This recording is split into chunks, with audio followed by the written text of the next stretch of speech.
En la antigüedad no existían los apellidos. Tomemos la Biblia, por ejemplo. A los personajes del Antiguo y Nuevo Testamento se les conocía por su nombre. Abraham, Moisés, Pedro, Juan, Mateo, Jesús, María y José. No había tal cosa como Abraham Pérez, Mateo Delgado o José García.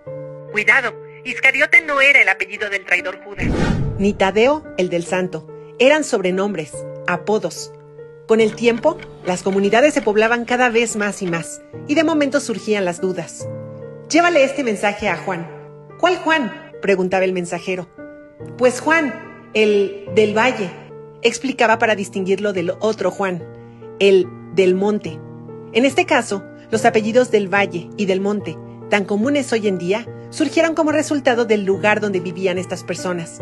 Estos se llaman apellidos topónimos, porque la toponimia estudia la procedencia de los nombres propios de un lugar. En esta misma categoría están los apellidos Arroyo, Canales, Costa, Cuevas, Peña, Prado, Rivera, que hacen referencia a algún accidente geográfico. Y Ávila, Burgos, Logroño, Madrid, Toledo, que provienen de una ciudad en España.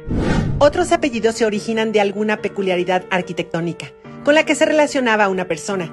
Si tu antepasado vivía cerca de varias torres, o a unos pasos de unas fuentes, o detrás de una iglesia, o al cruzar un puente, o era dueño de varios palacios, pues ahora entiendes el porqué de los apellidos torres, fuentes, iglesias, puente y palacios. Es posible que hayas tenido algún ancestro que tuviese algo que ver con la flora y la fauna. Quizás criaba corderos, cosechaba manzanas, o tenía una finca de ganado. De ahí los apellidos Cordero, Manzanero y Toro. Los oficios o profesiones del pasado también han producido muchos de los apellidos de hoy en día. ¿Conoces a algún labrador, pastor, monje, herrero, criado o vaquero? Pues ya sabes a qué se dedicaban sus antepasados durante la Edad Media. Otra manera de crear apellidos era a base de alguna característica física, o un rasgo de su personalidad, o de un estado civil. Si no era casado, entonces era soltero. Si no era gordo, era delgado. Si no tenía cabello, era calvo. Si su pelo no era castaño, era rubio. Si no era blanco, era moreno. Si tenía buen sentido del humor, era alegría. Si era educado, era cortés.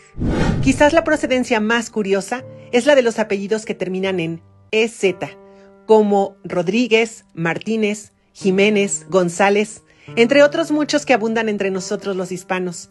El origen es muy sencillo. Es significa hijo de.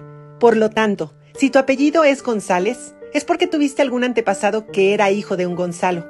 De la misma manera, Rodríguez era hijo de Rodrigo, Martínez de Martín, Jiménez de Jimeno, Sánchez de Sancho, Álvarez de Álvaro, Benítez de Benito, Domínguez de Domingo, Hernández de Hernando, López de Lope, Ramírez de Ramiro, Velázquez de Velasco, y así por el estilo.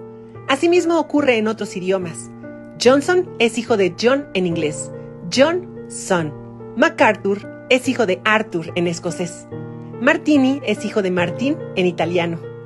Es así como, poco a poco, durante la Edad Media, comienzan a surgir los apellidos. La finalidad era, pues, diferenciar una persona de la otra.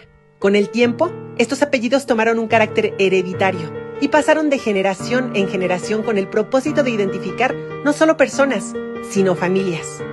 En la historia de los apellidos, hay una valiosa lección sobre el espíritu emprendedor. Al igual que los apellidos surgieron para distinguir a las personas en tiempos de aumento de población, los emprendedores también se destacan al encontrar maneras especiales de sobresalir en un mercado cada vez más competitivo. Así como los apellidos se transmiten de una generación a otra para identificar a las familias, los emprendedores construyen legados duraderos al dejar su huella en el mundo de los negocios.